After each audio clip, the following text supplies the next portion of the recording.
Hi, it's me Jacqueline. Welcome to my channel. If you're new to the channel, then please subscribe my channel and visit my Patreon page, link in the description. Hi, my name is Charlie Smith, and I have a story to tell.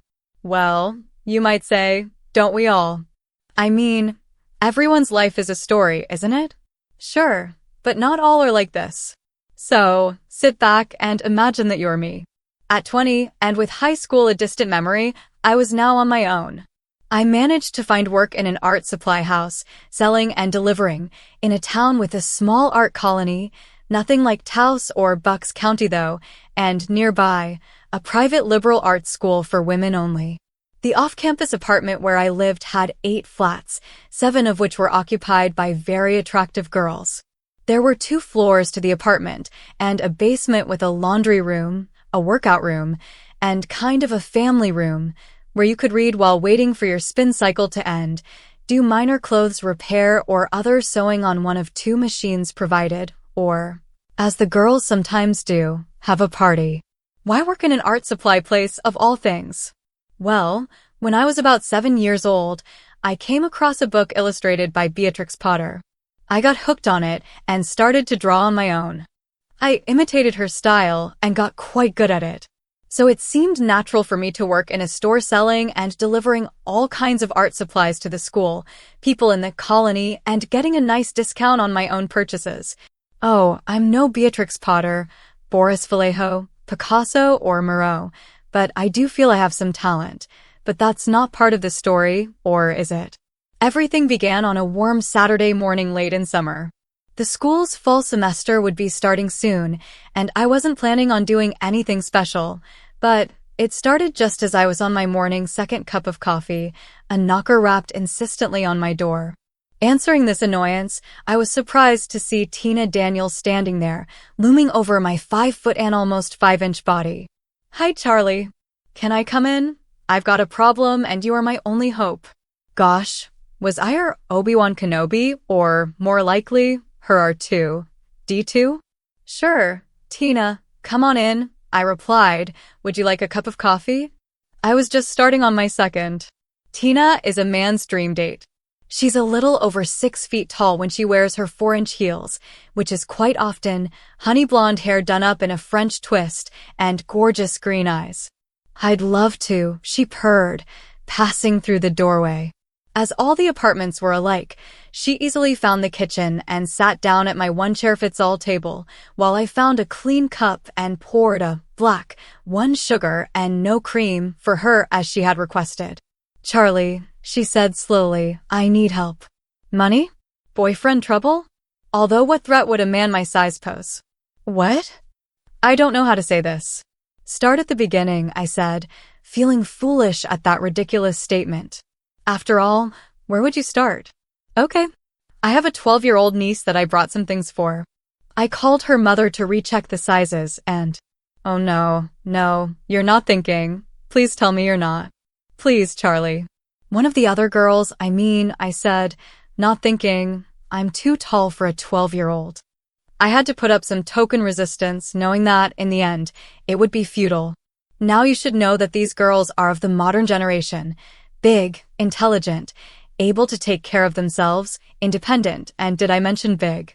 Elaine was 6 feet 2 inches and played basketball, Joan, 5 feet 11 inches, and so on. I was the smallest one in the place. It's just a dress or 2, and it would mean so much to me, sweetie. I was a sucker, a pushover, a mark, but I couldn't help it. She actually called me sweetie. I distanced me from myself and heard somebody else say, in my voice yet, sure, I'd be happy to help you out. I was attacked by a very amorous giant, and a second or 2 later I managed to get enough air into my lungs to gasp out, you're welcome, and wonder just what was I in for. Let me explain, Charlie, she began. You see, George, my niece's father, wants her to follow him into athletics. He was a very good ball player, almost made it into the semi-pros before he had his injury. Rose, her mother, wants her to be a lady. So, they compromised. All week, Jean, my niece, wears satins, silks, and lacy things. On weekends, She's in jerseys and sweats running and working out with her dad. It really is a good idea because it shows that a woman can excel in athletic competition and still be a nicely dressed lady. And you want me to model a dress or two, and that's all, I said suspiciously. Well, there are a few more things, but I promise that I will make it up to you. I should have thought a bit more than I did, say a month or so, but I caved in. Maybe, just maybe, I could get up enough nerve to ask her for a date. Yeah, and I can walk on water too. Please, Charlie, Tina repeated her plea. Next I knew I was in her second-floor apartment staring at a variety of items laid out on her bed. There was a lot of frilly stuff, and a decidedly ugly item that I'd stopped wearing years and years ago. I almost ran out of her place screaming.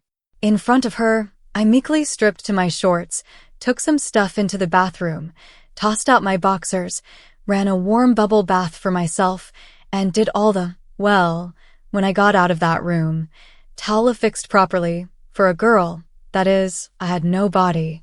Arm or leg hair, smelled like a flower garden, had my head wrapped in a turban, and was ready to forget the whole thing, except for one tiny detail. Tina, I nearly screamed, where are my clothes?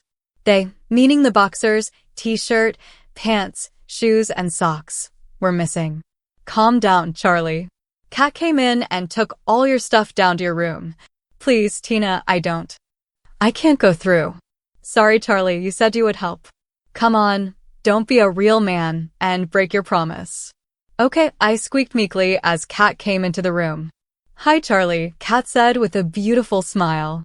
Her full name was Catherine Maria Lopez Coronado de Medici Thomas, about 5 feet 8 inches in flats, with a mane of jet black hair cascading down past her shoulders, 2 limpid pools of turquoise blue for eyes. On a scale of 1 to 10, she was definitely a 15. Although Kat was a shortened version of her name, it also fitted her graceful feline nature. Hi, Kat, I replied. Where are my clothes? I put them back in your room for you. I must say you do keep a very neat place, Charlie. Oh, yes, I put your keys in a safe place in your desk and locked the door on my way out. Lola locked TT the DD door? I stuttered. I had 1 key for the apartment entrance door and 1 key for my front door. I was shut out. To get in, I would have to call Ms. Carol Driscoll, the landlady, to admit me. And Ms. Carol Driscoll was a very conservative political force in the county. Now, where were we? Tina inquired. Oh yes, Charlie's little rebellion. I don't think you'd want to confront Ms. Driscoll in your birthday suit. Well, that was it. I was stuck. The stick a fork in me I'm done kind. Now remove the towel, get up on the bed, and let Auntie Kat and Auntie Tina fix you up real pretty. Reluctantly, I dropped the towel, climbed up onto the bed, onto the rubberized sheet, and waited. By being so weak, I felt I was showing my lack of manhood, in more ways than one, I should add. I just caved into them. Face down, sweetie, Kat said, rolling me over. Lying there on my stomach, I felt them rub on baby oil, which really did feel good, and imagined them sprinkling on the lilac-scented baby powder. I felt a soft cloth placed on me, then the command, turn over. Now on my back, I saw the triangular cloth, one corner of which Kat was pulling up between my legs. We're doing this so you won't have an accident with the pretties we're going to put on you, announced Tina as she fastened the safety pins on the diaper. Accident? What kind of accident? Oh no, not that kind. Holding up a pair of clear plastic pants, Tina said, legs up, my little darling Charlie. I did so, watching Tina work the panties up and over the diaper. I was placed back into babyhood. I don't know what else to call it. Kat was next. This item was a pair of frilly, rumba, or were they can, panties of pale blue satin. There were 7 rows of lace across the seat and 3 rows around the leg openings. Don't they feel just so nice, dearest one, she said, sending shivers down my spine as she pulled them slowly up my legs. I was now beginning to think the diaper would soon come in handy. Charlie, you really are very brave to do this, you know. Most men would have ran out of here naked rather than be seen in such clothes. I felt like saying something, but just could not get the proper words to express my indignation. I tried to stifle my anger, hide how I really felt at this being tricked by these girls. But then again, I had no one to blame but myself. Still, they're nice to be around them. Okay, sweetie, let Auntie Tina help you up. Tina helped me to a standing position, and Kat put the next item on me, a pale blue satin training bra. The breast area was padded to the size of a young girl. She adjusted the straps several times before asking, "Does this feel comfortable to you?" Kat, I quickly and rather thoughtlessly replied, "Does it really matter?" Damn. Yes, it does. Now, does it feel comfortable? She said, barely containing her dismay. Charlie, I'm sorry. You're a very nice and decent person, and we have absolutely no reason to hurt you. Your comfort does matter to us. No, Kat, I'm the one that should be sorry. I spoke without thinking. Yes, it feels okay, I said. Kat was a gentle person who would put out seed for the birds, milk for stray cats, and go out of her way to help. She giggled a bit, then said, I guess I would be mad too if I was standing there in a pair of boxers. That depends on whose boxers they were, Kat, Tina interjected. Both started giggling at some inside gag. Straight face, straight face. Straight face. Straight face, straight face. Straight face. Now back on the bed, Tina applied a coral pink polish to my fingernails, while Kat did the same to the toes. They used a hairdryer to speed up the drying process. A second coat followed, then a clear coat. Tina, there never was a niece, was there? I nervously asked as the nail polish dried. Jean, my niece, is only 8. She's a real tomboy, her father's favorite. She slowly replied, Please, Charlie, just relax. I do have a reason for all this. Now what reason could she possibly have for dressing me in such babyish attire? I really wanted to trust her. After all, she never did a thing to harm me before. Okay, is the polish dry yet? Kat replied, Yep, time for your slip, dear. Arms up. I stood up and allowed Kat to place the white nylon item on me. It had a lacy scoop neck that had the bra underneath just peeking through. The hemline consisted of 3 rows of lace. I was practically smothered in lace. Do we really need all this frilly stuff, Tina? I inquired in exasperation. Charlie, sweets, you're a new girl, a little one at that, and real girls like lacy things, was her reply. Wait. We can't keep calling him Charlie, Tina, Kat said. We'll wait for a while, Kat. See what happens, Tina replied. I was to sit on the bed, while the girls put knee-high white, almost said virgin, cotton socks on me. What? No stockings, I said, trying to get into whatever they were doing. You're too young to wear full-length stockings, missy, Tina replied. A pair of white Mary Janes with 1-inch heels was strapped on, and now I was ready for the final touch, the dress. It was a white pearlescent satin dress, perfect for a little girl's birthday party, with a lace-covered V-neck, short puff sleeves, and a net underskirt with attached nylon petticoat.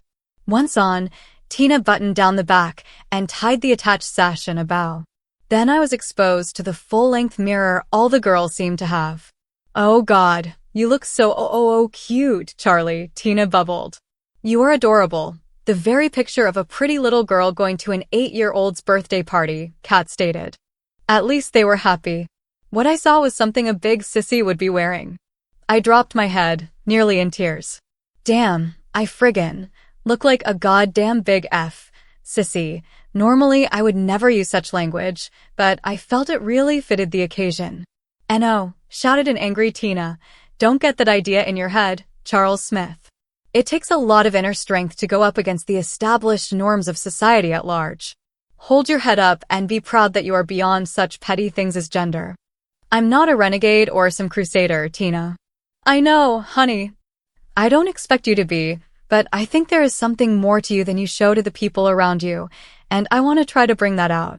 No, Tina, I said sadly, I'm that WYSIWYG type. Well, I think you're wrong, Charlie. I think you hide something deep inside, something you don't want anyone to see. Charlie, you're soft, polite, and gentle. You're ashamed of those traits because you view them as less than manly, a weakness. I shook my head and repeated, no, it's all me there. We'll see, was Tina's grinning reply. Kat took me to the vanity where she brushed and combed my hair, saying, You do have beautiful hair, Charlie. You should take better care of it. Meaning, oh, wash and a conditioner. I could come down once in a while and do it for you, she replied. I could see her broad grin in the mirror and wondered what it would be like. It might be fun. Whoa, boy, wash and condition. That's girl stuff, but then again. While gazing at my reflection in the mirror, trying to figure out their motives for all this, I mentally went over all my previous interactions with the two girls and the others in the building. I was sure that I was never impolite, less of a gentleman to them or a wolf, and this punishment, in my view, seemed to be uncalled for. Kat left the room to run an errand while Tina finished up. She applied coral pink lipstick, a light blusher, a single strand of pearls, and matching clip-on earrings. Too bad your ears aren't pierced. I've some really nice hoops that would look spectacular on you, Tina stated as she brushed and sectioned my hair, soon to be styled into 2 braids. I'd let my hair grow in high school and just got used to it being long. The rock star look, you might say. Please subscribe for the next part and visit my Patreon page for early access.